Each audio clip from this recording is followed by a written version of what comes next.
Assalamualaikum warahmatullahi wabarakatuh. Nama saya Firda Kamri Andani dari kelas 6B Prodi Pendidikan Luar Biasa, PGRI Jember. Di sini saya akan menyampaikan resume saya dengan mata kuliah, bimbingan dan konseling ABK dengan dosen pengampu Ibu Sugihartati.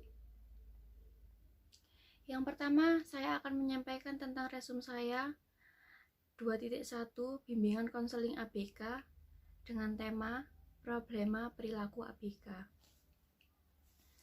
Perilaku adalah apa yang dikatakan dan dilakukan oleh seseorang yang memiliki satu atau lebih dimensi. Problema perilaku dapat digolongkan menjadi dua. Yang pertama, problema perilaku terbuka. Yang kedua, problema perilaku tertutup. Problema perilaku terbuka contohnya adalah berjalan, berlari, dan menangis. Yang kedua, problem perilaku tertutup. Contohnya adalah berpikir dan marah. Anak berkebutuhan khusus memiliki gangguan atau kelainan dalam hal fisik, mental, dan emosi. Sebagai individu yang memiliki kekurangan, maka mereka pada umumnya dianggap kurang memiliki percaya diri dan cenderung lebih menutup diri dari lingkungannya dan pandangannya. Masyarakat yang negatif justru menambah beban permasalahan bagi anak berkebutuhan khusus. Sebenarnya, dengan adanya keterbatasan-keterbatasan yang ada pada diri mereka harus disikapi dengan secara positif agar mereka dapat berkembang seoptimal mungkin dengan potensinya dan diharapkan juga dapat memberikan kontribusi positif bagi keluarga, lingkungan, dan masyarakat. Anak berkebutuhan khusus membutuhkan pelayanan khusus. Adapun 10 macam problema ABK. Yang pertama, gangguan emosional dan sosial. Yang kedua, tingkah laku agresif atau suka merusak baik secara individu maupun kelompok. Yang ketiga, problem perilaku kepribadian. Yang keempat, tingkah laku kurang dewasa atau kekanak-kanakan. Yang kelima, gangguan pemusatan perhatian atau gangguan konsentrasi. Yang keenam, autisme. Dan yang ketujuh, tingkah laku berkekurangan. Yang kedelapan, gangguan kecerdasan. Yang kesembilan, gangguan sensori. Dan yang kesepuluh, gangguan motorik. Saya akan membahas tentang gangguan emosional dan sosial. Gangguan emosional dan sosial contohnya anak suka memukul, menyerang teman maupun orang dewasa. Kemudian menentang orang dewasa. Kemudian bicaranya kasar dan suka mengganggu orang lain. Dan kemudian yang kedua, tingkah laku agresif atau suka merusak baik secara individu maupun kelompok. Dalam hal ini, contoh berkelompok adalah anak-anak yang berperilaku agresif akan bergabung dengan anak-anak yang berperilaku sama, kemudian mereka membentuk suatu kelompok. Yang ketiga, problema perilaku kepribadian. Problema perilaku berkepribadian ini contohnya anak merasa sangat cemas, kemudian takut secara berlebihan atau fobia. Yang keempat, tingkah laku kurang dewasa atau kekanak-kanakan. Tingkah laku kurang dewasa atau kekanak-kanakan ini karena tingkah laku tersebut tidak sesuai dengan usianya. Contohnya, kemampuan perhatiannya pendek, perilakunya pasif, suka melamun, dan mudah bosan. Yang kelima, gangguan pemusatan perhatian atau gangguan konsentrasi atau sering kita sebut sebagai anak ADHD. Dan cirinya mereka kurang perhatian atau kurang konsentrasi. Tidak bisa bermain dengan satu kelompok, tidak bisa belajar dengan satu kelompok. Kemudian yang keenam, autisme. Autisme ini memiliki perilaku yang berlebihan dan berkekurangan. Contohnya, tantrum, agresif, menyakiti diri sendiri, atau menyakiti orang lain. Kemudian yang ketujuh, tingkah laku berkekurangan. Tingkah laku berkekurangan ini seperti lambat bicara dan tidak ada kontak mata, atau sering kita sebut sebagai anak yang usianya tidak sama dengan perilakunya. Yang kedelapan, gangguan kecemasan. Gangguan kecemasan ini, dalam hal ini, sang anak akan sulit berkonsentrasi, kemudian menarik diri dari lingkungannya dan mudah putus asa. Yang kesembilan, gangguan sensori. Gangguan sensori dalam hal ini, anak tidak ada hambatan perilaku, tetapi memiliki hambatan pada fungsi penglihatan, pendengaran, dan perabaan. Yang kesepuluh, gangguan motorik. Dalam hal ini, anak yang memiliki keterbatasan mobilitas dan interaksi sosialnya juga terbatas, serta komunikasi juga terbatas. Dan yang harus kita lakukan adalah memodifikasi perilaku berkekurangan dan berkelebihan menjadi perilaku yang berkesesuaian dengan cara mengatasi dan merekam perilaku dengan mengatur target perilaku, yaitu dengan cara asesmen perilaku. Asesmen perilaku ini berguna untuk yang pertama, mengukur perilaku sebelum penanganan dan sesudah penanganan. Yang kedua, bertujuan memberikan atau menyediakan informasi penting untuk memilih penanganan yang terbaik untuk ABK. Dan untuk mengetahui penanganan ini berdampak atau tidak terhadap perubahan perilaku anak berkebutuhan khusus. Kemudian kita akan melakukan asesmen. Di dalam asesmen ini ada dua hal, yaitu asesmen langsung dan asesmen tidak langsung. Yang pertama, asesmen langsung. Di sini asesmen langsung di sini adalah kita akan mengamati atau mencermati perilaku target dan akan merekam secara langsung, dan ini hasilnya akan lebih akurat. Yang kedua, asesmen tidak langsung. Asesmen tidak langsung, dalam hal ini kita akan mendapatkan informasi tentang perilaku target dari orang tua dan hasilnya kurang akurat. Kemudian saya akan membacakan resume saya tentang 2.2 dunia anak berkebutuhan khusus. Dunia anak berkebutuhan khusus sama dengan dunia kita yang seharusnya membahagiakan dan membuat bersemangat. Begitupun juga permasalahan-permasalahan yang kita alami. Anak berkebutuhan khusus juga memiliki permasalahan-permasalahan yang harus mereka hadapi. Dan untuk meminimalisir permasalahan yang dialami anak berkebutuhan khusus, pemerintah telah mencanangkan pendidikan inklusi. Jadi, anak berkebutuhan khusus tidak hanya di SLB, akan tetapi bisa sekolah di sekolah umum dan bisa berbaur bersama dengan anak-anak pada umumnya, dengan tujuan untuk memberikan fasilitas yang dibutuhkan oleh anak berkebutuhan khusus dan sudah dilaksanakan di kota-kota besar. Dan terkait dengan pokok pembahasan pada tema kali ini, yaitu permasalahan yang dihadapi oleh anak berkebutuhan khusus, saat ini ada beberapa faktor pemicu. Yang pertama, faktor dari dalam anak itu sendiri. Yang kedua, faktor orang tua. Yang ketiga, faktor guru, pihak sekolah, lingkungan, dan masyarakat. Kita akan membahas faktor dari dalam anak itu sendiri. Jadi, terkadang anak berkebutuhan khusus ini merasa minder dengan keistimewaan yang telah Allah anugerahkan pada dirinya. Jadi, tugas orang tua untuk memahamkan keberartian hidup pada dirinya. Dan sebagai orang tua, agar bisa membantu sang anak agar bisa selesai dalam perkembangannya, baik dari aspek fisik, motorik, emosi, maupun spiritual. Yang kedua adalah faktor orang tua. Jadi, faktor dari anak berkebutuhan khusus ini dikarenakan oleh pengetahuan, pemahaman, dan juga jenjang ekonomi yang disandang oleh anak berkebutuhan khusus.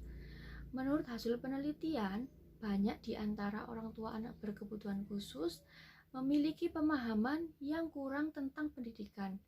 Jadi, pada orang tua menganggap kalau sia-sia jika mereka disekolahkan.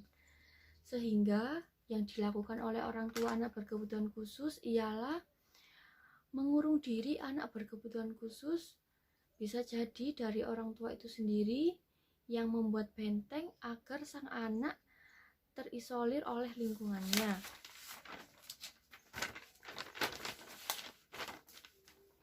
Kemudian yang ketiga dari faktor guru, pihak sekolah, lingkungan, dan masyarakat.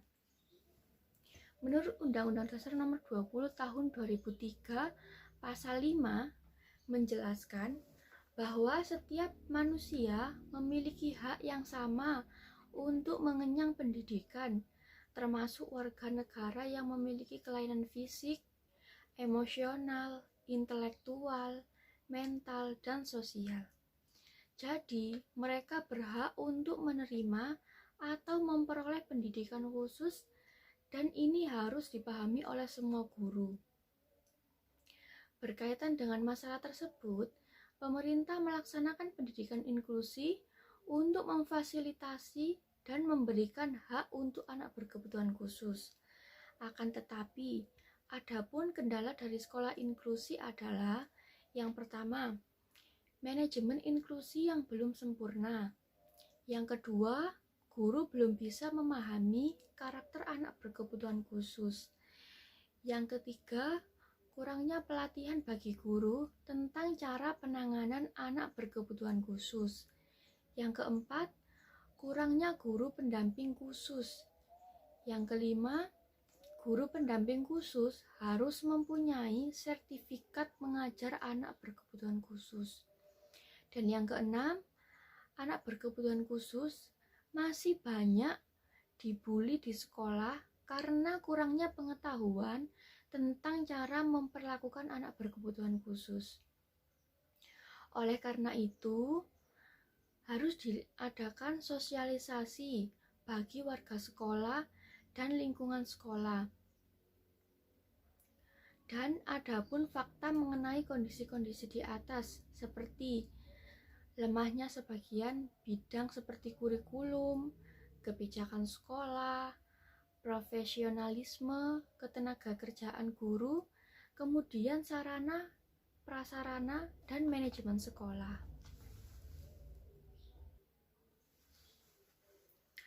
Selanjutnya saya akan membahas materi 2.3a, konsep dan bimbingan konseling dengan subtema yang pertama pengertian konseling, yang kedua tujuan bimbingan konseling, yang ketiga prinsip-prinsip bimbingan konseling.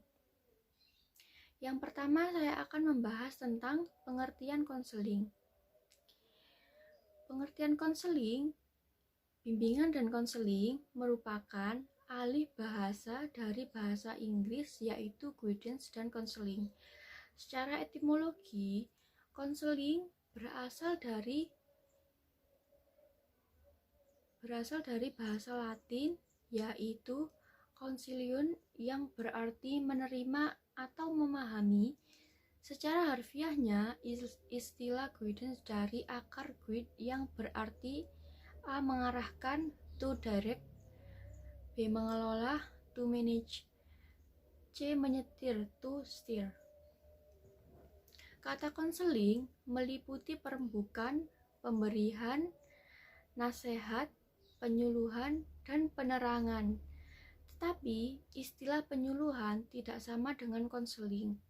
Maka istilah penyuluhan hanya salah satu bagian dari proses konseling.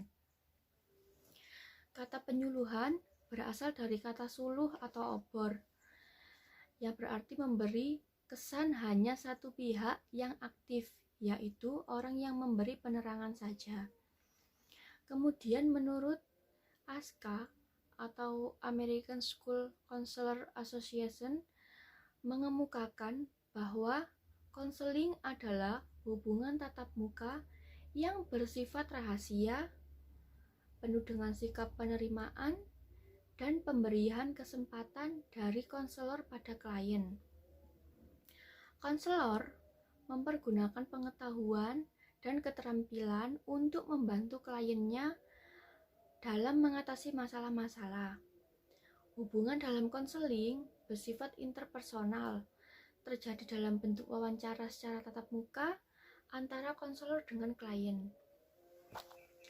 Istilah guidance merupakan hubungan dengan gunting yang berarti showing away atau menunjukkan jalan, leading memimpin, according menuntun, giving advice memberikan nasihat.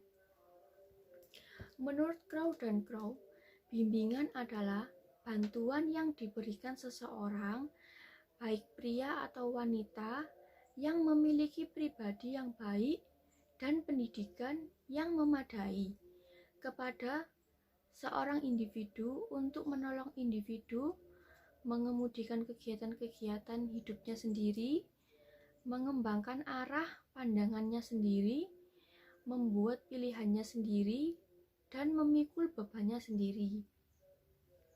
Dan agar individu mencapai pemahamannya dan pengarahan diri yang dibutuhkan untuk dapat melakukan penyesuaian diri secara maksimum kepada sekolah, keluarga, dan masyarakat.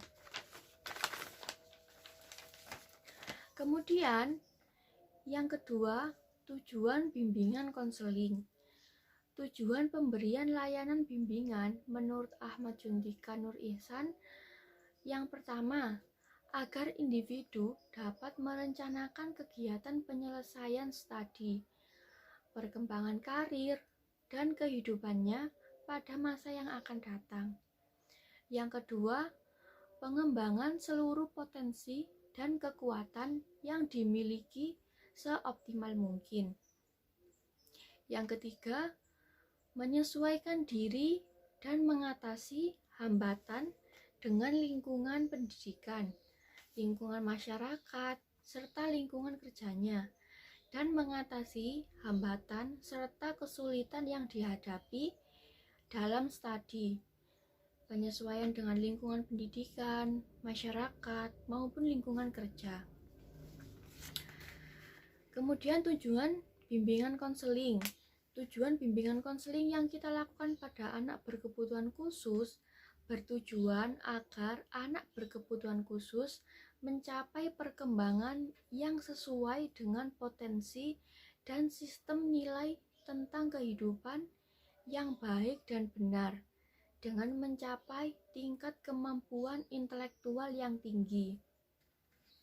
Yang mana hal tersebut ditandai dengan penguasaan pengetahuan dan keterampilan, sehingga anak berkebutuhan khusus mampu mengenal dan memahami diri, berani menerima diri secara objektif, dapat mengarahkan diri sesuai dengan kemampuan, kesempatan, sistem nilai, dan anak mampu melakukan pilihan dan mengambil keputusan atas tanggung jawab sendiri.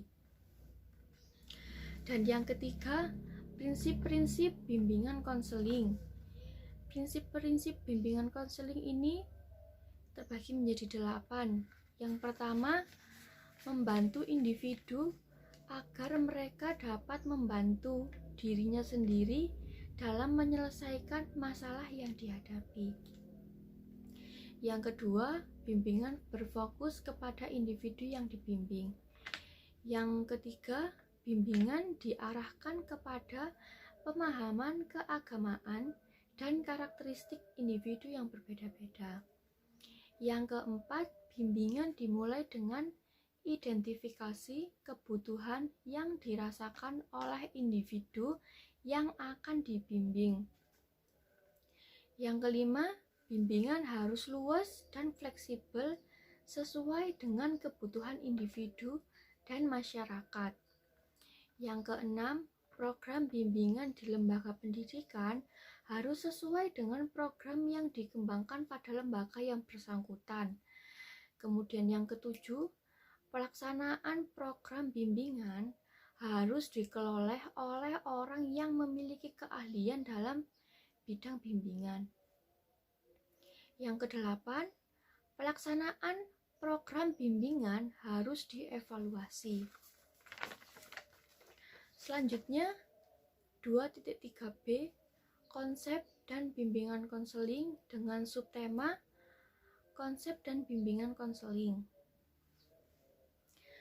Pada tema kali ini, saya akan membahas tentang sejarah konseling, strata konseling, dan aspek-aspek yang perlu dipahami dalam pelaksanaan bimbingan konseling.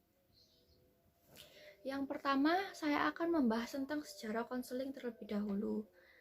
Sejarah konseling di Indonesia, perkembangannya didorong oleh beberapa hal, antara lain yang pertama, pada diri individu, yakni pada masa-masa kritis dalam tiap perkembangan individu, terutama pada masa remaja, masa gejolak, labil, dan mudah terombang-ambing oleh berbagai pengaruh dari dalam diri atau luar diri. Yang kedua, kondisi luar individu, yakni era globalisasi dengan ditandai percepatan teknologi dan berdampak positif dan juga negatif. Dampak ini cukup plural dan pengaruh pada berbagai sendi kehidupan, sehingga dibutuhkan kemampuan untuk beradaptasi dengan segala perubahan yang ada. Apabila dilihat dari eksistensinya, konseling merupakan salah satu bantuan profesional yang sejajar, misalnya psikoterapi, penyuluhan sosial, dan kedokteran. Dari konseling ini pada dasarnya merupakan hubungan saling bantu atau helping relationship yang mempunyai tujuan agar terjadi perubahan sebagaimana helping relationship yang lain. Dalam kedokteran, bantuan diberikan dengan tujuan adanya perubahan pada diri individu yang sakit berubah menjadi sembuh. Dalam psikoterapi, bantuan pun diberikan dengan tujuan agar individu yang mengalami gangguan kejiwaan, semisal depresi, dapat berubah menjadi dari arah normal menjadi setelah melalui proses terapi. Begitu juga dengan konseling. Individu dalam konseling dibantu untuk bisa berubah pemahaman akan dirinya dan lingkungannya, sehingga mampu memahami potensi dirinya dan mampu beradaptasi dengan lingkungan sekitarnya. Selanjutnya, jika dilihat dari kedudukannya, dalam keseluruhan proses bimbingan, konseling merupakan bagian dari integral atau teknik dari proses bimbingan. Dan di sini, orang lazim menggabungkan menjadi bimbingan dan konseling. Sebagaimana telah dikemukakan pada berbagai literatur, konseling merupakan bagian dari bimbingan baik sebagai pelayanan maupun sebagai teknik. Jadi, konseling merupakan inti dari alat yang paling penting dalam keseluruhan sistem dan kegiatan bimbingan. Konseling sebagai profesi bantuan terdiri atas kumpulan profesional.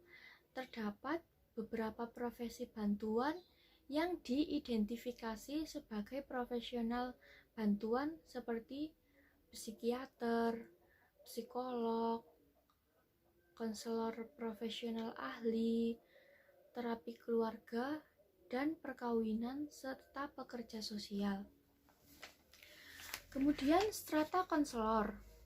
Strata konselor ada tingkatan, ada 3 tingkatan, yaitu yang pertama non-profesional, yang kedua paraprofesional, dan yang ketiga profesional. Yang pertama saya akan membahas tentang non-profesional terlebih dahulu.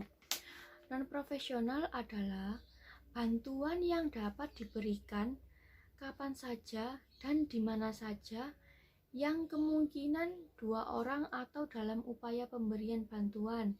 Contohnya, konselor pendidikan bisa dilakukan di sekolah, di rumah, kemudian konseling dalam setting agama maupun industri.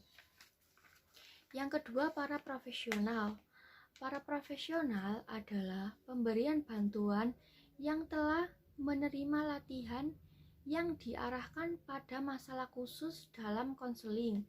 Contohnya, asisten psikiatri, teknik kesehatan mental, dan tenaga sukarela telepon pusat krisis. Yang ketiga, profesional. Adapun profesional meliputi yang pertama, pekerja sosial yang memandukan master dengan latihan. Yang kedua, psikolog yang memadukan dokternya dalam psikoterapi dengan praktek dalam psikoterapi. Yang ketiga, konselor yang memadukan master atau dokternya dengan pengalaman praktik dalam setting konseling. Jadi, dalam helping relationship, hubungan yang terjadi harus bermakna atau berarti. Hubungan antara konselor dan klien memiliki manfaat yang dapat diperoleh yang ditandai oleh adanya perubahan dari tujuan helping relationship ini. Selanjutnya, aspek-aspek yang perlu dipahami dalam pelaksanaan bimbingan konseling. Aspek-aspek yang perlu dipahami ini, menurut W.S. Winkel, terdapat beberapa aspek dalam konseling, yakni aspek proses dan aspek tatap muka, aspek komunikatif dan aspek komunikatif antar pribadi, dan tanggapan-tanggapan positif konselor yang bersifat membantu.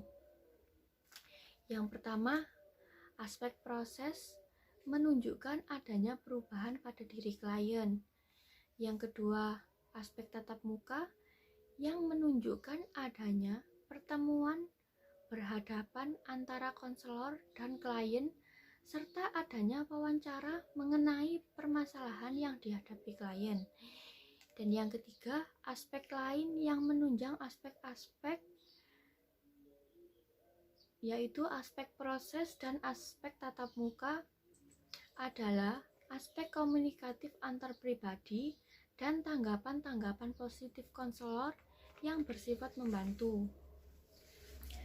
Pengertian konseling yang diantisipasif sesuai tanggapan era global dan pembangunan adalah upaya bantuan yang memberikan seorang pembimbing terlatih dan berpengalaman terhadap individu-individu yang membutuhkannya agar individu tersebut berkembang secara optimal, mampu mengatasi masalahnya, dan mampu menyesuaikan diri terhadap lingkungan yang selalu berubah.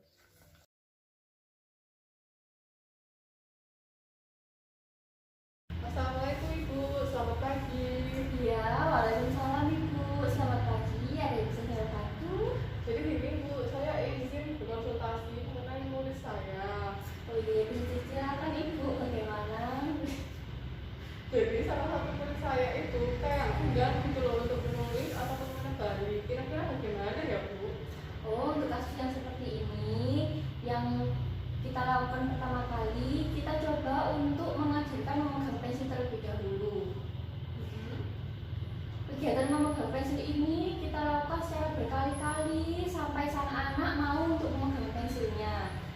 Setelah sang anak memegang pensilnya, ia merasa nyaman, kemudian baru kita ajarkan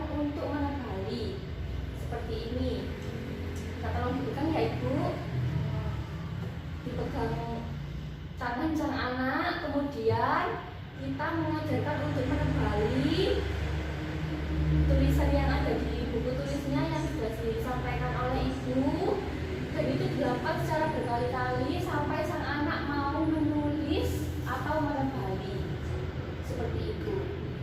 Yang dimaksud mau menulis, mau memegang itu anaknya sendiri atau bagaimana sih? Oh iya, sang anak sendiri ibu, kita mengajarkan untuk memegang terlebih dahulu, kemudian setelah sang anak memegang pensilnya dilanjutkan untuk menebali dan menulis seperti itu. Ada yang bisa saya bantu lagi ibu?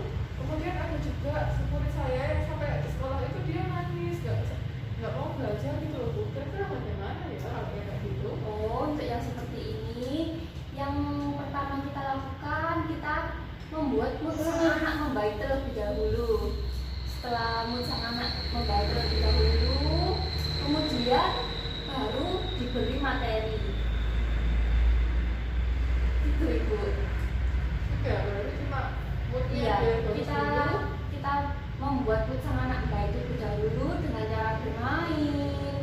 Jangan diberi materi terlebih dahulu ibu. Kita ajak bermain terlebih dahulu, kemudian agar mood sang anak membaik terlebih dahulu, ditanyai dulu kenapa kok menangis, apa ada masalah di rumah atau bagaimana. Nanti semisal kalau ada masalah di rumah, nanti kalau ibunya datang nanti coba ditanyakan. Kalau misalnya tidak mau menceritakan ya ibu, kan terkadang anak-anak seperti ini kan tidak mau menceritakan.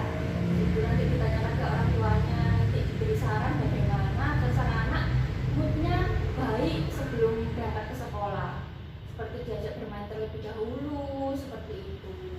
Kemudian setelah moodnya baik baru diberi materi. Agar sang anak fokus ke materinya yang diberikan oleh ibu, seperti itu. Baik Bu, jadi saya coba dulu ya. Oh iya, semoga yang dapat saya sampaikan tadi semoga bermanfaat bagi ibu, semoga bisa diterapkan di murid-muridnya di sekolah. Semoga yang saya sampaikan bisa bermanfaat bagi ibu ya Bu.